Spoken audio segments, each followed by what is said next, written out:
আসসালামু আলাইকুম, সবাই কেমন আছেন? আলহামদুলিল্লাহ, আমি ভালো আছি। শীতকালের এই সিম আলু সবজি তরকারিটা যেন প্রতিদিনের রুটিনে থাকতেই হবে। এটা রান্না না করলে যেমন প্রতিবেলা খাবারটাই যেন হয় না। প্রথম প্রথম এই সবজিটা খেতে একটু ভালোই লাগে, তারপর শীতকালের শেষের দিক দিয়ে একদম ত্যক্ত হয়ে যায় খেতে খেতে।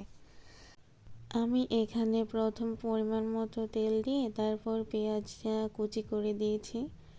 এর মধ্যে আদা রসুন জিরা বাটা পরিমাণ মতো দিয়ে ভালোভাবে নেড়ে অল্প পরিমাণে পানি দিয়ে দিয়েছি যাতে পেঁয়াজ রসুনটা পুড়ে না যায়।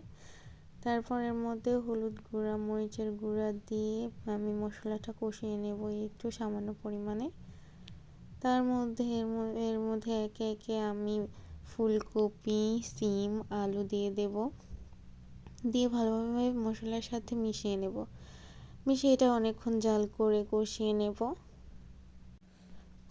এটা কষানো হয়ে গেলে আমি এর মধ্যে পরিমাণ মতো পানি দিয়ে দেব। পানিটা বেশি দেওয়া যাবে না, বেশি দিলে দেখা যায় কি ঝোলের পরিমাণটা বেশি হয়ে যায়, তখন খেতে ওই রকম ভালো লাগে না। তাই আমরা চেষ্টা করব পরিমাণ মতো পানিটা দেওয়ার। তারপর পানিটা দিয়ে এর মধ্যে আমি মাছ আগে থেকেই ভেজে রেখেছিলাম। আমি আজকে সরপুঁটি মাছ ওই পুঁটি মাছ দিয়ে ফুলকপি তরকারিটা রান্না করব। তারপর দেখতে পাচ্ছেন আমি এখানে মাছগুলো দিয়ে দেব একে একে। মাছগুলো দেওয়ার পরে আমি তরকারিটা ঢেকে দেব। ঢেকে প্রায় 10 মিনিটের মতো জাল করে নেব। যখন ফুটে উঠবে বলক আসার পর এর মধ্যে আমি কেটে রাখা টমেটো দিয়ে দেব।